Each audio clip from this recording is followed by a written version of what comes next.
melhorar a saúde pública no Brasil?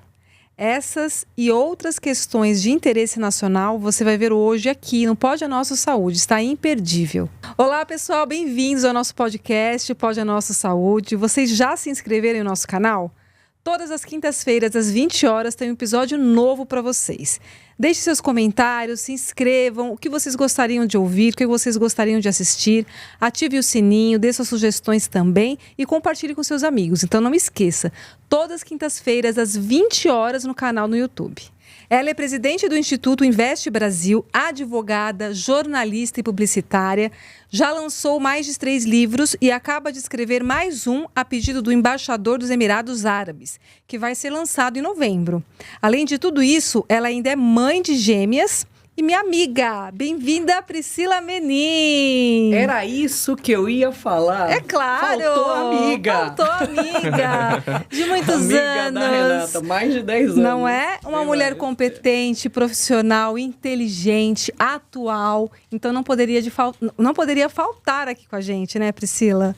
Uma mesa dessa, quando tem 2 mulheres e um homem, que é filho da mãe ainda, literalmente, eu já fico muito feliz. Que bom. Porque, ultimamente, na política, ainda nós temos um problema de apenas, no máximo, 20% de mulheres que representam a nossa cultura política do país. E aqui a gente não vai falar só de política, né, Priscila? A gente vai falar de saúde, de projetos, né? De tudo isso que você comentou aqui antes da gente começar, né? De toda essa importância que você tem aí perante ao Instituto Investe Brasil, né? Eu gostaria de começar esse bate-papo incrível pedindo para você falar um pouquinho da sua carreira, né? Dentro de tudo isso e como que surgiu o Investe Brasil. Renata, minha amiga, vou dizer para você que tudo começa por um sonho. Então, acho que todo mundo que é jovem tem um sonho, tem um desejo pessoal e tem algumas metas. E eu nunca me enxerguei na representatividade política como um deputado, um vereador, um prefeito. Nunca me enxerguei nesses cargos legislativos e executivo. Mas eu sei, desde pequena, que eu tinha um legado para deixar no meu país, que é um legado de técnica, de apresentar uma gestão técnica, uma oportunidade para o nosso país, porque eu sempre fui muito patriota. Eu cresci, na minha época, estudei em escola pública, e a gente tinha que hastear a bandeira todos os dias antes de iniciar a aula. Então, ali a gente estava na frente de uma bandeira, a gente tinha que cantar o hino nacional. Então, o respeito e a forma como a educação era colocada dentro das escolas eram bem diferentes do que temos hoje, que infelizmente os jovens de hoje não têm o mesmo patriotismo que nós tivemos e crescemos com isso, né? Verdade. Então, esse tempo a gente foi perdendo educação moral e cívica, sociologia, educação, organização social e política que a gente tinha. E essa lacuna, esse vazio fez com que também os candidatos e o eleitorado e a turma também que entrou na política era uma turma mais profissionalizada, né? Então, eles investiam em recursos para comprar os votos. Então, eu cresci vendo isso. Inclusive, eu tive a oportunidade de conhecer o senador Collor de Mello, que foi presidente da República, e a primeira vez que eu tive com ele, eu falei assim para ele: senador, eu fui do movimento Cara Pintada na época do seu impeachment. Aí ele parou assim, olhou para mim, né? Segurou a gravata, né? Que eles ficam meio com trejeito. Aí eu falei, mas eu vou explicar. Porque nessa época eu estudava em escola pública e o pessoal falou assim para mim. Para mim não, para a escola. Nós todos temos que ir na frente da Prefeitura de São Paulo porque isso é matéria dada. Quem não for vai ficar com falta. Nossa! Então eu fui do movimento Cara Pintada desta forma. Eu precisava... E aí a gente era liberada aí de algumas matérias que a gente não tinha afinidade, porque na nossa época, eu não sei como é que está hoje, mas tinha muita greve. Então, os professores viviam de greve, então o nosso ensino era mais defasado. E para a gente fazer um relatório, ter esse tipo de participação na escola era um diferencial, porque naquela época também reprovava os alunos, né? Se você não cursasse o curso por completo. Então, tudo isso você vai vendo que a política ela não é uma política daquilo que a gente acredita. Existe manipulações, existe interesses, né? E isso vai acontecer não só no Brasil, mas no mundo inteiro. Sempre acontece as relações diplomáticas diferentes das relações políticas, diferente da sociedade. E aí eu enxerguei que o Brasil era um território muito grande. Nós temos aí um território muito parecido com o tamanho da China. Só que a diferença é que nós temos bem menos população do que a China, de quase 1,5 bilhão de habitantes, né? E ali, sempre que eu trabalhava com política, iniciei minha carreira com o Paulo Maluf, no Partido Progressista. Depois eu assumi o Republicanos, virei presidente da Mulher, do Republicanos. E, por último, fui presidente do Partido da Mulher Brasileira, né, onde eu fui vice-presidente estadual e presidente municipal. Então, nessa época, você enxerga a política dentro da política, nos bastidores da política e a política real. O que você faz com a política, né? E eu estou falando tudo isso não é para denegrir a imagem dos políticos, porque é muito claro que toda essa quebra de protocolos que houveram dentro ao longo dos anos prejudicou o interesse dos eleitores. As pessoas não querem votar. É verdade. E com essa obrigatoriedade de votar, as pessoas acabam votando por protesto, como tem candidatos de protesto. Votam nos mesmos porque existe também a teoria do eleitor que ele tem medo de votar no cavalo paraguai, eles falam, então eles vão votar na esquerda ou na direita. Aquilo que foi bem posicionado politicamente, por isso que nós temos sempre os mesmos na política, né? Porque ninguém quer perder o voto também, na hora de votar ali também o brasileiro é competitivo, né?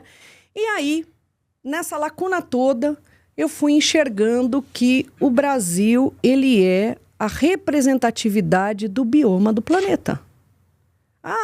Por causa da Constituição de 88, o Brasil, ele passou por uma blindagem estratégica na nossa Constituição Federal, onde protegeu, através do meio ambiente, nossa floresta, protegeu os nossos produtos naturais.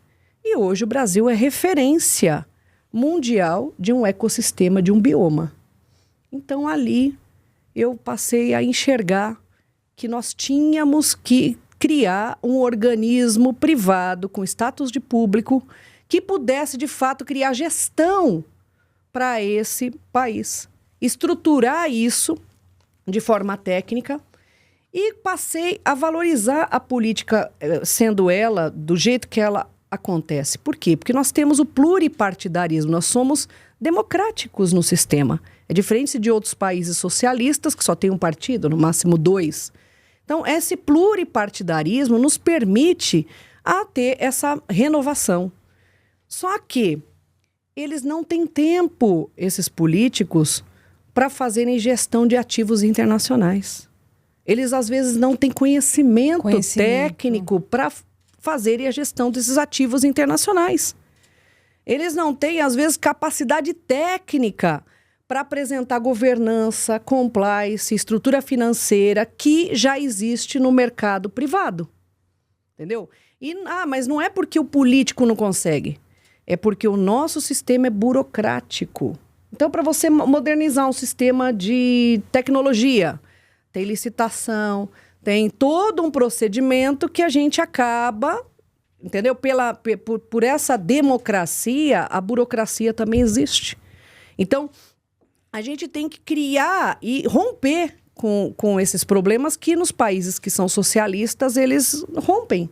Porque eles não precisam de nenhum apoio. Eles vão lá, determinam dentro do Congresso, dentro das casas legislativas e mudam.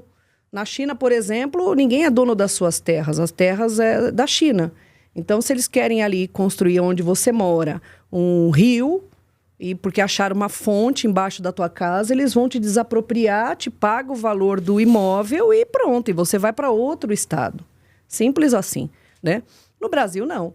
vai desapropriar, o poder público desapropria, a pessoa entra com ação contra o poder público e isso vai gerando problemas, polêmicas, o meio ambiente vem, depois o Ministério Público vem, quando você vê aquilo que você está desapropriando, que pode sim desenvolver um país, desenvolver o estado, desenvolver aquele município, aquele córrego que nós falamos da saúde, né? Então, assim, um córrego aberto, às vezes a gente fala que a política não resolve, mas existem sistemas burocráticos que impedem que isso aconteça.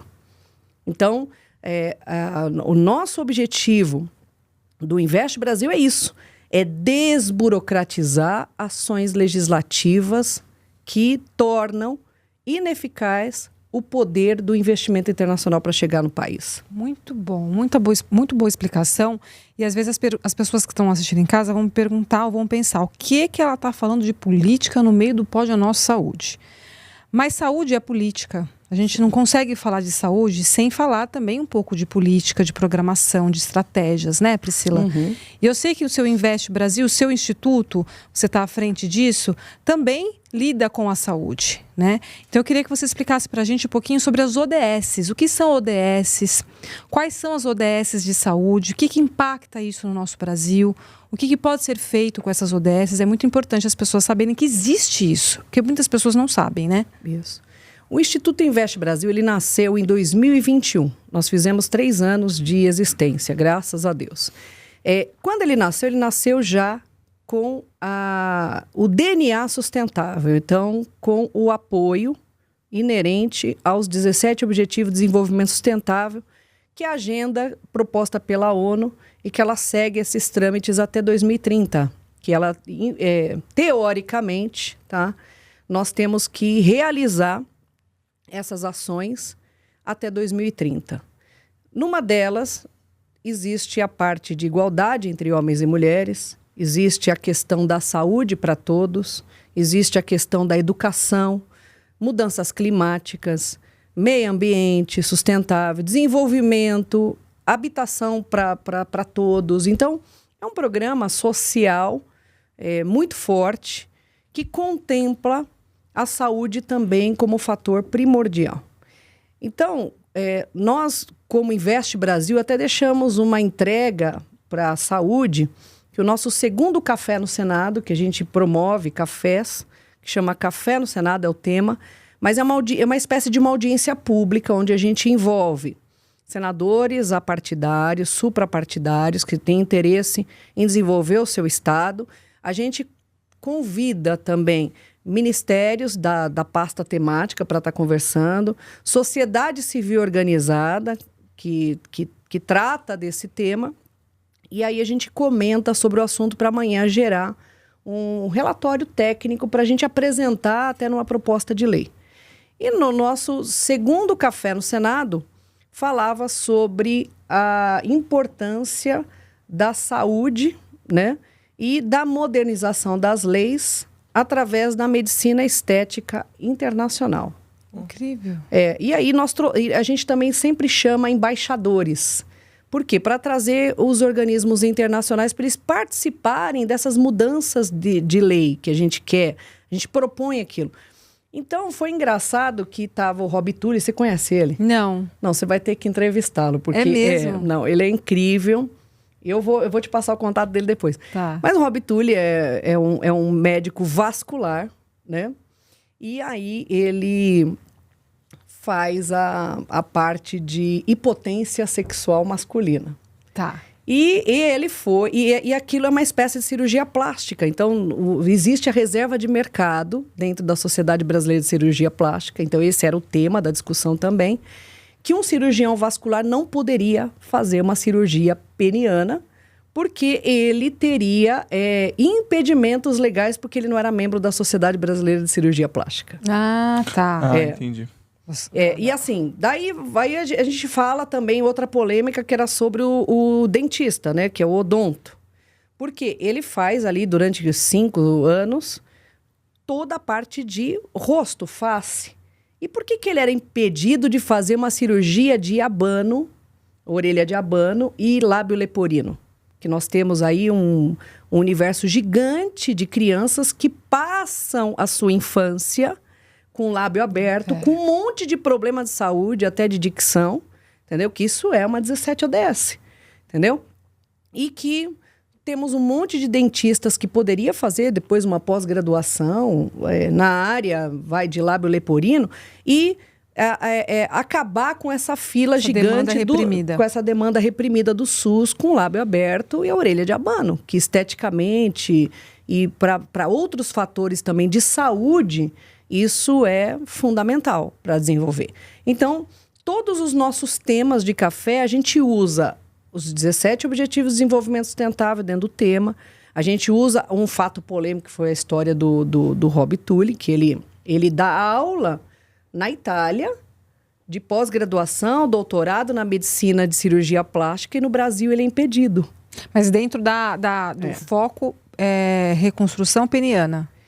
Todos os fatores, desde a impotência e até... Nossa, uma vez ele me mandou, por isso que é interessante ele vir, porque esse povo que toma esses remedinhos para... Viagra. Isso. Aí teve um caso que o... Necrosou.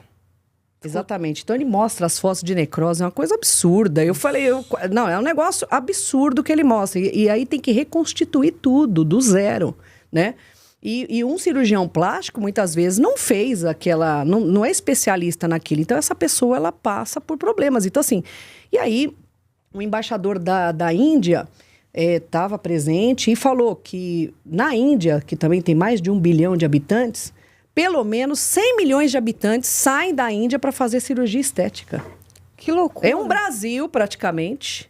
Metade de um Brasil... Tá? Fazendo cirurgia no mundo afora. E o Brasil não tem essa demanda. Então, o que nós concluímos? Temos que fazer e construir resorts de pós-cirúrgico.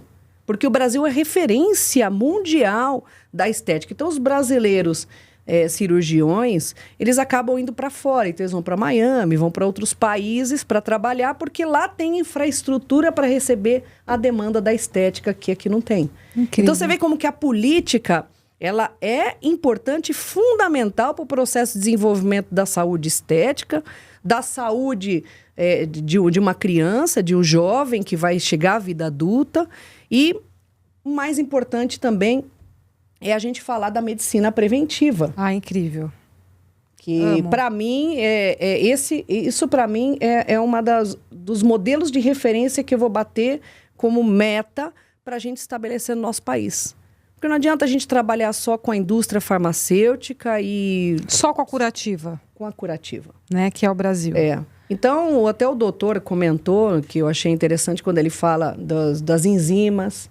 Então, são ações tão simples que você suplementa e que você pode melhorar a sua saúde, sua qualidade de vida, e muitas vezes você vai para o medicamento, né? Então, a política, ela passa por todos esses fatores e tem inúmeros investidores internacionais que têm interesse de vir para cá, de estabelecer um termo de cooperação. Aí nós temos as nossas dificuldades legislativas, os tributos que são também extremamente complexos, né? E a falta, às vezes, de conhecimento e tempo desse parlamentar, por isso que tem representatividade de médicos dentro do Congresso, cada um tem o seu grupo de interesse, né? Então, a gente fala que ali não é que aquele deputado é corrupto ou não. É porque ali tem pessoas que votaram nele, então faz parte da corrupção. Eu não acredito que o deputado seja corrupto por ele mesmo. Eu acredito que as pessoas que votaram nele acreditam na corrupção. Agora, médicos, tem deputados médicos, tem senadores médicos, tem deputados que representam uma bancada de representatividade religiosa. Então, todos eles ali movimentam a máquina da democracia. Então, nós não podemos julgar aquilo como generalizar, porque eu discordo totalmente de se generalizar 513 deputados e 81 senadores. Temos, sim, representatividade boa. Temos, sim, representantes do poder público que são de referência. Muito bom. Para isso, a saúde, ela tem que estar alinhada com isso. Então, a gente não pode mais aceitar aquele discurso. Eu vou levar a saúde para o meu mandato. Eu vou melhorar a educação no meu mandato. Isso já é constitucional. O artigo 5º da Constituição já coloca isso como obrigação e prioridade. Agora, aquele que fala, eu vou criar uma gestão honesta e transparente sobre a saúde, aí a gente vê que vai melhorar. Eu vou ampliar a estrutura de investimentos na saúde através de organismos internacionais. E como é que funciona esse investimento internacional? Isso que eu ia te perguntar. Que é importantíssimo. Por que muitos políticos, às vezes, têm um pouco de medo de pegar recurso de fora? Porque a rigidez da entrega de compliance é muito grande. O que significa isso, Priscila? Só para o pessoal entender. Tá. No Brasil, a gente presta conta, né? A gente presta conta, faz lá, tem a lei orgânica do município e tem também o secretário de Finanças que ele empenha o endividamento da prefeitura, do estado, para o próximo ano. Então, aquele político que fala, assim que eu ganhar o ano que vem, eu já vou mudar, não muda. Por quê? Porque o antigo já empenhou aquele recurso para o ano seguinte. Então, ele tem que administrar isso. Recursos internacionais, ele tem que... Todo organismo, quando recebe esse recurso, ele tem que participar de algumas ações, como o Pacto Global, a OCDE, e todos eles proíbem, tá, a questão do problema político de corrupção. Então, as cláusulas anticorrupção são fundamentais para você receber recurso internacional. Segundo fator... normalmente, quando o dinheiro vem para o Brasil, ele vem através de multinacionais que colocam o seu recurso. Então, há mais de 100 anos, quando eu escrevi o livro 100 anos de investimentos estrangeiros para o Brasil, eu só enxerguei isso. Não tinha doação, não tinha fundo soberano colocando dinheiro no meio ambiente. Não tinha fundo soberano tratando as 17 ODSs e colocando dinheiro para a saúde. Por quê? Porque o Brasil, quando você vai receber um recurso desse, você vai colocar onde? Presidente da República, hoje, representativo, ele recebe esse recurso, um árabe chega e fala para ele, eu vou te dar 2 bilhões de dólares. Como é que ele vai integralizar esse dinheiro e prestar conta? Mesmo porque ele não se preparou nem para fazer uma programação do que precisa, do que não precisa, do que está uma demanda, vamos dizer, reprimida, alguma coisa nesse sentido. Ele não tem isso aqui dentro ainda, assim, de uma forma mais estratégica. Não é a educação deles isso, das pessoas que têm esse poder na mão, é isso? Ele não sabe receber isso porque ele não conhece nem o próprio sistema dele deficitário, é isso? Como é que... Então, na realidade é assim, a Constituição Federal, ela limita algumas ações, então o poder e o recurso e a propriedade é soberana do brasileiro nato e naturalizado, né? Quando vem o investidor internacional, você não pode simplesmente vir aqui comprar o país. Isso protege, a nossa Constituição Federal protege a gente de vender o nosso território. Mas existem parcerias.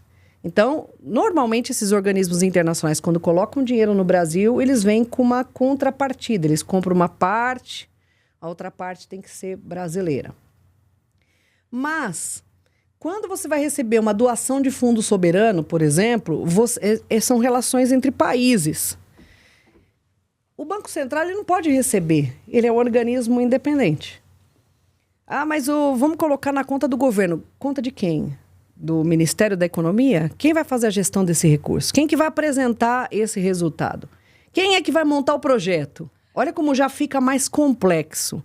E aí o presidente da República cria um decreto para poder receber isso e tem que ser votado depois pelo Senado. Porque é o sistema bicameral, a gente tem que votar através do Senado, através da Câmara dos Deputados para esse recurso chegar. E depois, quando você recebe o recurso, você tem que prestar conta desse recurso.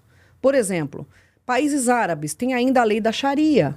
É a lei muçulmana, a lei da Bíblia Islâmica deles. E é proibido você fazer qualquer tipo de... bitributação eles não podem fazer. Você não pode, por exemplo, também ter benefícios de terceiros e político em relação ao dinheiro que está sendo colocado. E isso é crime para eles. É uma coisa assim... inegociável. Inegociável, exatamente. Então, é muito difícil eles colocarem esse dinheiro no Brasil sem ter essa auditoria sem ter essa governança. E a governança ela vem através de auditorias internacionais. Normalmente, as auditorias elas estão em mais de 100 países, que são as conhecidas como Big Four ou Large Six. Né? Essas são as auditorias reconhecidas mundialmente. E nós, Invest Brasil, nascemos já com auditoria internacional. Porque a gente enxergou que o pré-requisito para a gente mostrar transparência, desenvolvimento de governança, estrutura técnica, a gente tinha que nascer com um membro da Big Four.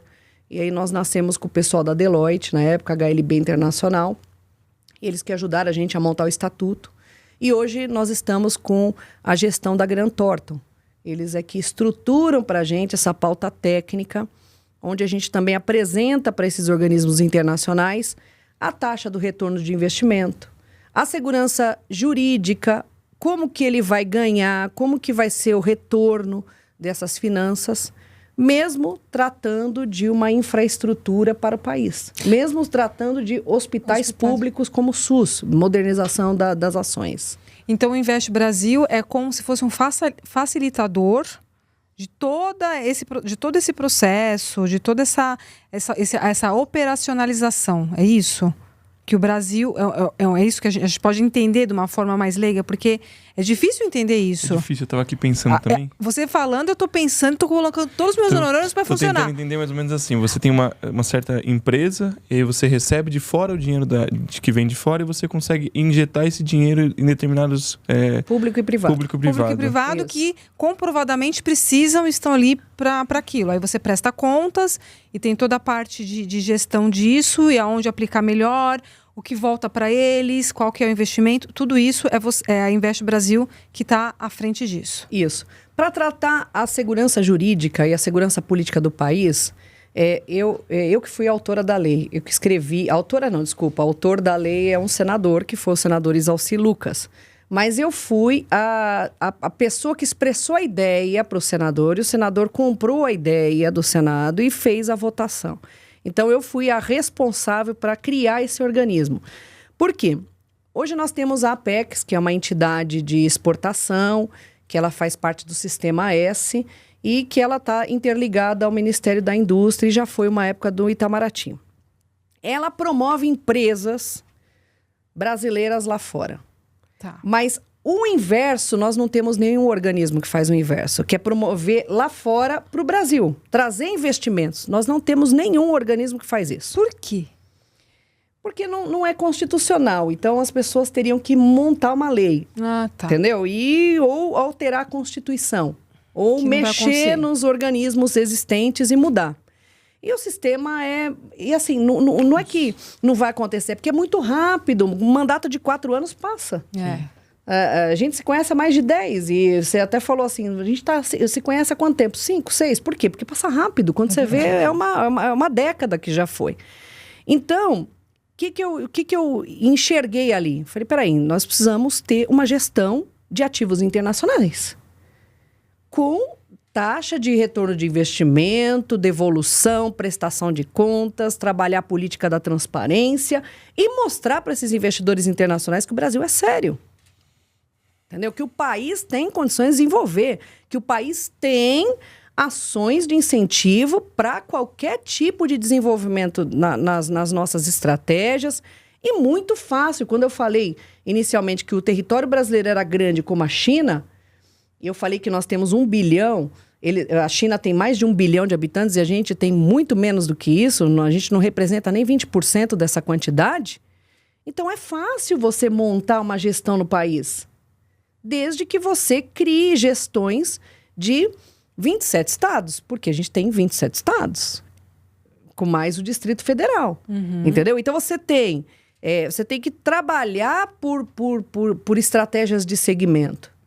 E aí você começa a organizar isso por estado, né? Mas para você ter essa organização, você tem que ter políticos comprometidos de forma partidária. Então, quando eu sugeri isso para o senador, para criar essa lei, que chama Institui no âmbito do Congresso Nacional a Frente Parlamentar do Senado Federal, que chama Frente Invest Brasil, porque frente seria legislativo. Então, é um nome que eles dão a uma organização de legisladores, é uma frente, tá? Para apoiar o Instituto Invest Brasil. Por quê? A frente é instaurada, ela existe a desburocratização de leis através do Senado de forma partidária, existe a facilitação do poder público nessas reuniões, nessas agendas que a gente vai fazer, porque a gente depende do poder público para qualquer coisa, até para a saúde, para o desenvolvimento de uma boa saúde, uma gestão mais coerente, tá?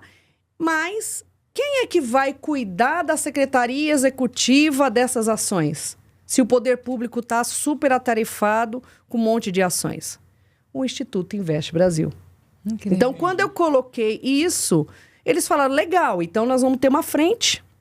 E o Instituto vai tocar essa demanda internacional? A gente toca as demandas. Então, nós recebemos e nós nascemos para cuidar dos organismos internacionais. A nossa relação é com os embaixadores e não com os senadores. Porque muita gente fala para mim assim, mas o Instituto é político. Não, não é político. O Instituto, ele é para fomentar, para capacitar e para atrair investimentos internacionais. Você é uma diplomata, praticamente. Você faz essa parte diplomática. Diplomacia. Uma diplomacia. Diplomacia. Entre um chefe, vamos supor, no seu país com o Brasil. Você faz essa junção. Isso. Por exemplo, uma das coisas que a gente pode também atuar países que não têm diplomacia com o Brasil, que hoje nós temos mais de 180 países no Brasil com relações diplomáticas representadas por seus embaixadores e o corpo consular para poder trabalhar esses trâmites internacionais. Mas países que não têm, a gente pode aproximar através de termos de cooperação. E amanhã, quiçá, a gente apresenta para o governo como um potencial parceiro para a gente trazer para o país. Isso a gente pode fazer. Pode dar exemplo de algum país que... A Camboja, por exemplo, não tem parceria internacional com o Brasil. Não tem diplomacia, não tem embaixada. E ela tem o que oferecer e a gente tem o que oferecer para ela? Tem, sempre tem. Camboja é um país que hoje está em pleno desenvolvimento. Então, a gente já está começando a fazer uma conversa técnica com eles, né?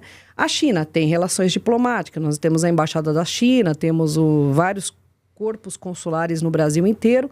E a China hoje é nosso principal parceiro econômico do nosso país, entendeu? E aí nós estamos falando dos Emirados Árabes, por exemplo. Quando eu coloco aqui no livro... Você lançou um livro, só falar para o pessoal, né? Que você sim. vai lançar o livro, né? Vai ser em novembro. Olha, isso gente, aqui é rascunho, que viu? privilégio. Eu tô aqui, ó, com rascunho. Rascunho. O rascunho aqui do livro dela, em novembro, que ela vai lançar, né? Que é a nova fronteira de investimentos no Brasil e países do Golfo. Olha só que mulher chique, inteligente. Mas explica pra gente um pouquinho o conteúdo dele, assim. Tá. Esse livro, por exemplo, foi pedido do embaixador, que se tornou um grande amigo, o embaixador Sidney dos Emirados Árabes. Ele é embaixador brasileiro lá. E eu levei para ele um presente, que era o livro dos 100 anos de investimentos estrangeiros no Brasil, de 1923 a 2023, que nós lançamos o ano passado no Senado Federal. Para também tratar da história do Invest Brasil. Então, eu coloco sempre o Invest Brasil no livro. E nesse livro eu também tenho o Invest Brasil, que você pegou justamente na página. Isso é incrível. Pois eu tô ligada. Mas na hora. Eu falo que ela é uma conexão. Na hora que você virar mais uma página, você vai ver que fala aqui, ó. Então, fala no final da estrutura da frente parlamentar, né? Mostra aqui também os percursores da lei, né? Que está aqui o senador Isalci Lucas, o senador Nelsinho Trade, que fez a relatoria, e o Pacheco, que fez a promulgação da lei. É ali, ó. A sua câmera é aquela. Pronto, é ali, minha câmera. Agora eu vou ficar mais íntima a vocês aí que estão me ouvindo. Então, assim, uma estrutura extremamente apartidária. Se você vê, não tem esquerda, não tem direita. Hoje o Isalci está no PL e tem o vice-presidente da frente parlamentar em exercício, é o Paulo Paim, que é do PT, e tem a Mara Gabrilli também, entendeu? Então, assim, são partidos diferentes, mas por um propósito único. E nós temos um Senado Federal que tem 8 anos de mandato, então é importante a gente explorar isso internacionalmente e mostrar que nós temos segurança política, porque 8 anos de mandato é melhor do que 4 anos de mandato. Sim. Né? Então, você consegue manter as relações diplomáticas e manter aquecido toda a estruturação de investimentos, porque um dos problemas também que os países árabes comentaram na época da instauração da nossa frente parlamentar é que o Brasil ele tinha muitos partidos, então eles não entendiam a dinâmica dos partidos e eles não saberiam como eles iam continuar investindo se eventualmente mudasse de partido de forma brusca. Porque é assim que funciona no mundo inteiro. E no Brasil existe essa particularidade, então eles não conhecem. Então a gente está vendendo hoje a ideia do Senado suprapartidário que mantém essas relações independentes do presidente que está por exercício. Que isso vai permanecer, independente... Que isso vai acontecer. E mostrar também a força do Senado, que eu sempre falo que o Senado ele tem a força de estadista, diferente do deputado e do presidente da República, que é a representação popular, né? Então, o estadista, o que ele faz? Ele é que monta a gestão dos municípios, dos estados e da federação. Muito né? bom. Então, se ele monta toda essa estratégia... ele é capaz de desenvolver o país. Ele é capaz de gerar essa segurança jurídica, essa segurança política para a gente receber esses recursos internacionais, né? E aí, dentro dessa demanda, acontece também na página 170 o problema da questão tributária e também da segurança da Receita Federal. Então, a Receita Federal, por incrível que pareça, né, a gente fala do fundo Mubadala, que é o maior fundo soberano que tem, um dos maiores lá dos Emirados Árabes. Eles colocaram não sei quantos bilhões já no Brasil. E a Receita Federal enxerga que os Emirados Árabes é blacklist. Faz parte de... É um país muito... Eles colocam os Emirados Árabes igual essas ilhas para offshore. Esses offshores, essas ilhas que têm paraísos fiscais, e eles consideram isso ainda. Então você vê como a gente não modernizou a lei. Então isso foi pedido e uma demanda do próprio embaixador que falou assim: ô Priscila, a gente precisa tirar esse negócio da blacklist lá na Receita Federal. Eu falei, jura? Tem a blacklist? Tem. Fomos ver, realmente tem. Tem outros países também mega importantes que estão dentro da cláusula de blacklist da Receita Federal. Que aí, quando fica na blacklist, significa que você não pode fazer o quê? Você não pode ter contato Todo investimento estrangeiro que vem para cá, ele passa por um crivo como se fosse assim, esse dinheiro é algum problema. Entendi. Entendeu? No blacklist é assim, é um alerta. Então, esse dinheiro vem para cá, ele não é um dinheiro tão bem-vindo, por incrível que pareça. E assim, então, assim, a cultura desses países se desenvolveram e o Brasil, no legislativo, ainda não. Então, quando a gente fala também de Anvisa, é igual, não é? É um outro problema, não é, Renato? Outro problema. A Anvisa, pra gente, é uma faca de dois gumes, porque regulariza situações e consultórios, enfim, estabelecimentos que podem trazer risco à saúde, e ao mesmo tempo, quem quer trabalhar direito, a Anvisa, às vezes, acaba dificultando. Então, é mais ou menos isso que passa aí nessa... Né, medidas proporções é que passa aí entre a blacklist, né, Emirados e o Brasil. Mas dentro da saúde, Priscila, também, né, o que você tem assim de novo, ou o que está a caminho para a gente aprimorar a medicina preventiva, como você falou, dentro de tudo isso que você tem aí de agregados com você? Hoje eu tenho parceria com alguns laboratórios de biotecnologia e nanotecnologia. Nós criamos o CEPAC-LEGE, que é o Centro de Pesquisa Acadêmico e Científico para Gerar Leis. Então, a nossa proposta, a gente tem como se fosse um aplicativo de inteligência artificial que o senador, o deputado ou qualquer interessado que queira criar uma lei ou queira criar uma justificativa da lei, coloca ali, por exemplo, suplementos para a modernização. Daí, esse aplicativo com inteligência artificial, ele orienta esse legislador com base na ciência e nas pesquisas acadêmicas bem estruturadas. Que isso é importante, acho que isso é um passo para a modernização das nossas leis e partindo desse princípio também para a modernização desses insumos, né?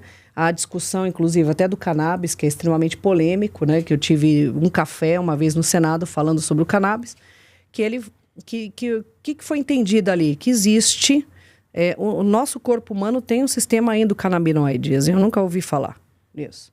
E esse sistema endocannabinoides, quando você usa o princípio ativo do cannabis, que é o CBD, não é o alucinógeno, né? Que é o THC. Exatamente. Você passa a ter uma readaptação no seu sistema imunológico. E aí algumas doenças, como dor, você passa a diminuir e outras ações. Por quê? Porque você regula o seu sistema endocannabinoides. Agora, como é que dosa? Por isso que a polêmica existe. Como que nós vamos dosar isso? Nós vamos dosar através de quantidade ou é achômetro? Hoje em dia eles falam assim, começa com 5 ml, se piorar você diminui, se melhorar você aumenta.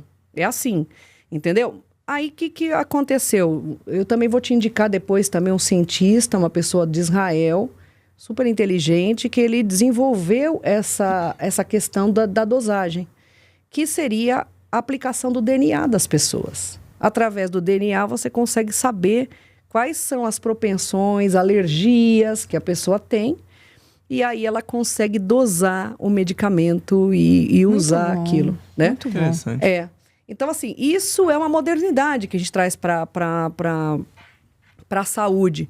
Outra questão também que está muito forte, que a gente está desenvolvendo, é a questão do DNA, que existe hoje uns estudos, que a gente tem uma parceria também, onde você modifica o DNA da pessoa para acabar com as doenças pré-existentes. Entendeu? Então, isso é a outra modernidade que tem na saúde. Eu posso trazer para você também uma pessoa, uma cientista da USP, que eles estão fazendo hoje scanner de órgãos. Você não precisa mais ser doador. Você pega o seu sangue e você escaneia o seu sangue e a máquina desenha um órgão para você sem nenhuma rejeição.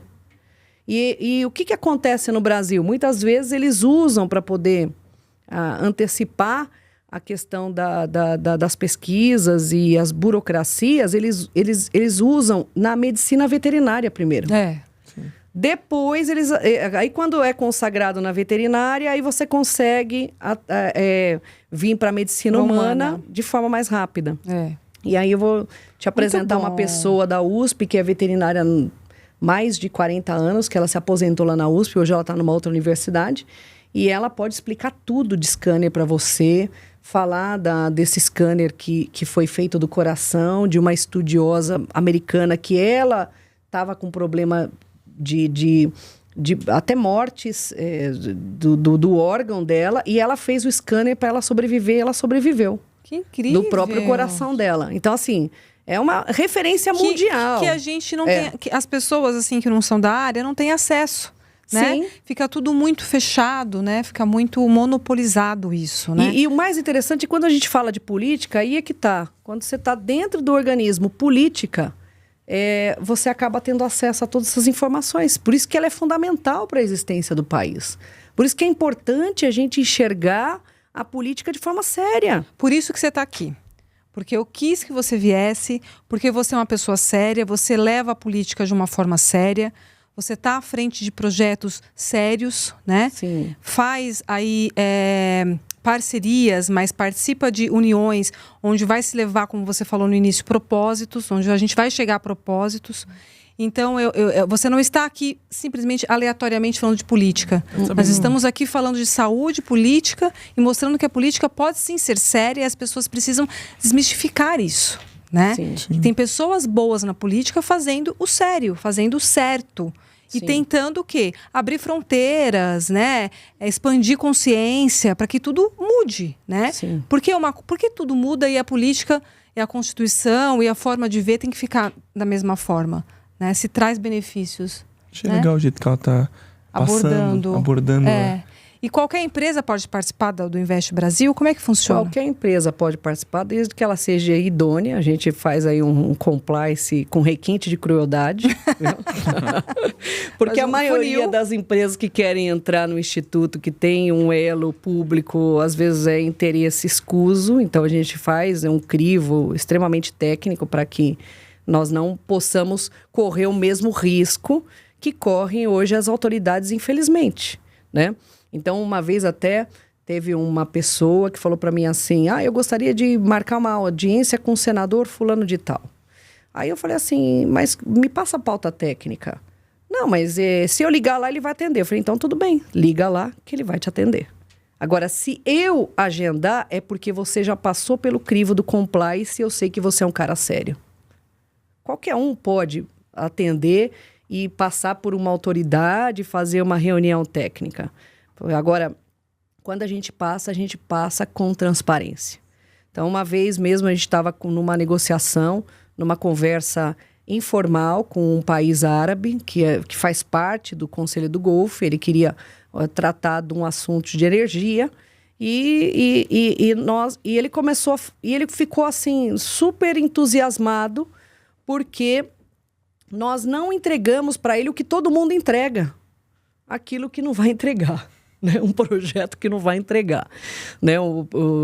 Infelizmente, a nossa cultura é de vender aquilo que você não vai conseguir entregar às vezes. Porque você quer o dinheiro, porque você quer se dar bem, entendeu? E a gente tem que começar a entender que esses investidores que vêm de fora, eles querem colocar dinheiro na saúde. Eles querem colocar dinheiro nas pesquisas, eles querem colocar dinheiro na educação.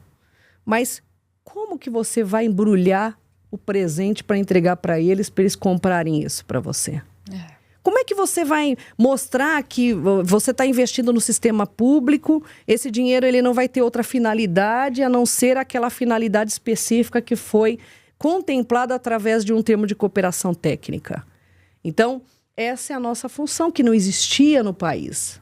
Outrora, o país vivia às margens de um sistema onde você entrega recursos só para o governo, você entrega para a prefeitura, os deputados, os senadores, os vereadores têm as suas emendas parlamentares, também investem nisso, mas como que funciona a gestão desses ativos que foram colocados no país e que não tiveram ali a oportunidade de serem entregues 100% com o propósito que foi específico? Né? Então, o nosso compromisso hoje é esse. O investidor internacional a gente trata melhor do que você me tratando aqui. Num ambiente de família, né, que eu acho muito bom. O sistema político é importantíssimo começar dentro de casa. Esse discurso tem que acontecer dentro de casa. Verdade. Né? A mulher, ela tem um fator protagonista fundamental na educação dos filhos quando ela fala de política. E ela hoje é muito bem-vinda no Invest Brasil, porque se a gente trouxer várias mulheres, a gente está trazendo os homens juntos. Não porque eu seja feminista, porque eu não gosto disso, mas para transformar a política da igualdade e a gente transformar o país de forma mais célere, mais certo, e mostrar que nós brasileiros temos condições sim de receber todos os investidores internacionais de portas abertas. Muito bom, Priscila. Olha, incrível. Muito bom. A Roneta tá até batendo palma ali, porque você falou de uma forma muito, vamos dizer, humanizada. Humanizada. É isso. Né? As pessoas precisam ser tratadas assim e o Brasil precisa ser visto assim, de uma forma humanizada. Sim. Então, é bom... né? A gente não tem nenhum conflito de interesse político aqui. A Priscila falou várias vezes, são apartidários, então não é partido, não é nada. Mas a gente precisava trazê-la, porque isso precisa ser explícito, precisa ser falado, precisa ser divulgado, informado, que tem uma pessoa, tem uma empresa, tem um instituto e pessoas, né, profissionais que se preocupam e se dedicam nessa área. Né? Sim, então... e é fundamental. Quando a gente fala de educação, a gente tem que ter a política por trás ou na frente. Quando a gente fala de saúde, a gente tem que ter a política por trás ou na frente de tudo. Quando a gente fala de responsabilidade social, a gente precisa da política. E nós, quando nascemos, a gente já faz política, né, Renata? Porque a gente tem que chorar para mamar, não é? A história do... É política, você já começa a chorar quando você nasce para mamar. Se você não chorar, você está dormindo. Você fica dormindo e a sua mãe não vai se preocupar em te alimentar. Então, essa ação apartidária que nós criamos é para justamente passar a credibilidade do nosso povo brasileiro. Porque eu acredito no nosso povo. Independente dos seus objetivos pessoais. que eu acho que é super favorável as pessoas terem ambição, as pessoas quererem crescer como sociedade. Mas o mais importante é quando cada um de nós enxerga do lado que tem alguém que está precisando da nossa ajuda e a gente ajudar. Quantas pessoas, às vezes, você entra no elevador, a pessoa não fala nem bom dia para você, né? Então, assim, aí você vai reclamar que o político é corrupto, que o político é mal educado, ou ele é a representatividade do povo que colocou ele lá. Exato. Né? Agora, dentro da nossa questão, é não falar disso. Isso não me interessa hoje como pessoa, me interessa como país. Eu amo meu país, eu acho, e sou assim, não viveria em outro país, eu viveria aqui. E se eu pudesse nascer de novo, viveria aqui de novo. Agora, como que nós vamos organizar? Eu vejo, assim, muitos amigos que falavam assim, pô, eu gostaria da época que o dólar era 1 para 1 para eu poder gastar mais em Miami. Entendeu? Ah, mas tudo bem, você vai gastar, mas você não tem condição de fazer com que a nossa tecnologia seja igual? Você não tem condições hoje de trazer marcas que sejam tão pertinentes quanto para a gente desenvolver o nosso país? Por quê? Porque a gente acaba pensando no nosso umbigo, vivendo eu, e você não vive aquilo que é o nosso propósito mesmo. Você nasceu brasileira, você tem uma condição de ser brasileira, então a primeira coisa que você faz é não meter o pau, né, no país ou falar mal do seu país de origem. E sim, você tentar ajudar. E a ajuda, ela não vem na política, não estamos falando de todo mundo sair candidato, mas a ajuda vem da política social, do ambiente que você vive, do ecossistema que você vive, do saber servir, da gratidão, o exercício da gratidão, o exercício do perdão, porque as pessoas também só vivem, às vezes, se divertindo com os problemas alheios e nunca batendo palma quando as pessoas querem progredir. Né? E eu defendo meu país, eu defendo a política institucionalizada do país, porque isso é o nosso direito de ir e vir. A partir do momento que você tem política, exerce a política, você tem relações de desenvolvimento, positivo ou negativo, depende de como você vai conduzir. Então, é muito gostoso ver aqui 2 gerações, 3, né? A mãezinha ali sentada. Então, assim, ver pessoas que estão ali e eu achei engraçado que, assim, as pessoas olham para mim, porque é interessante você ouvir algo que pode ser uma luz no fim do túnel. As pessoas têm a esperança. Uhum. E a gente não pode perder essa esperança de pessoas comprometidas em fazer esse bem e entregar esse legado que a gente é muito rápido nesse país. Exatamente. A gente é muito rápido nesse planeta. A gente vai embora. Menos de 100 anos a gente já está, já tem outro na frente. Né? Olha só. Quando é que você vai lançar esse livro incrível? Em novembro? Novembro vai ser no Senado Federal. Vai ser lá em Brasília. Mas a gente vai fazer aqui no podcast um lançamento. Vamos fazer uma coisinha bacana? Uma coisa bacana, né? Uma situação bacana, né, Rô? Porque merece, né? Eu acho que merece, sim.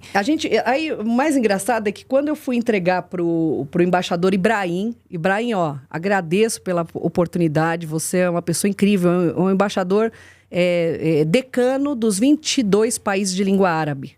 Ele que me ajudou a construir o Invest Brasil.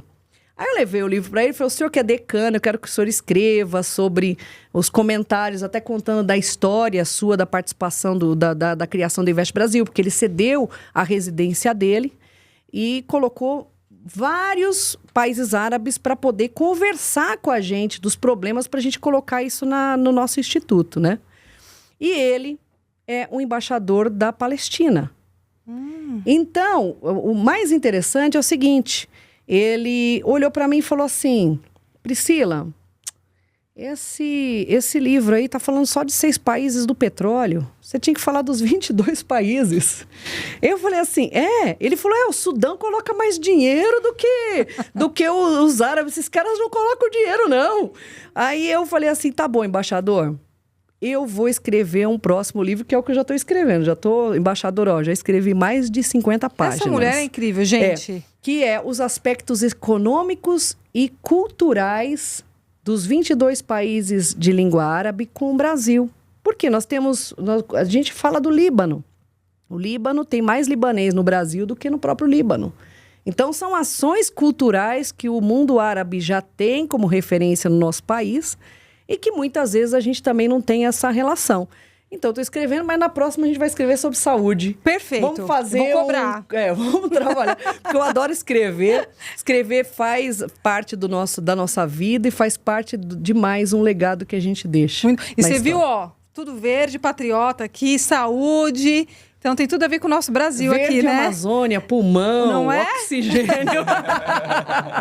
Priscila, quero agradecer muito a sua participação aqui, o nosso convite. Não poderia deixar de vir, né?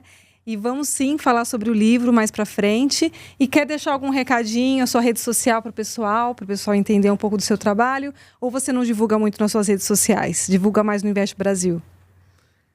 Olha, a minha rede social, eu divulgo o meu bem-estar, a minha política da boa vizinhança e... Então, tá bom. Falaram que eu fico malhando e tal, mas é porque eu tive, infelizmente, ou felizmente, eu agradeço a Deus, em 2022, no fim de 2022, eu tive um câncer de mama, graças a Deus superado, ainda tomo remédio de quimioterapia por 5 anos, que é o tamoxifeno, e... ali eu aprendi que tem que restaurar a célula. E para restaurar tem que fazer cardio. Então eu virei uma entusiasta do cardio. Agora eu tô dançando. Então você vai vir para cá para falar desse fato da tua vida. Isso. E a nossa divulgação seria o próprio site, que é o institutoinvestebrasil.org. A gente tem também no Instagram, que é Investe Brasil, com uma barrinha embaixo. Underline, exatamente. E o mais importante é que nós estamos conectados a um propósito. E eu quero que você que esteja assistindo a gente nesse mega canal, nesse canal diferenciado de podcast, que você venha para fazer a diferença, iniciando na sua casa. Isso é importante, é a saúde pública que a gente precisa para desenvolver esse país. Muito bom. Deus abençoe, viu? Amém. Obrigada. Tamo e junto. Até o próximo episódio, pessoal. Espero que vocês tenham gostado.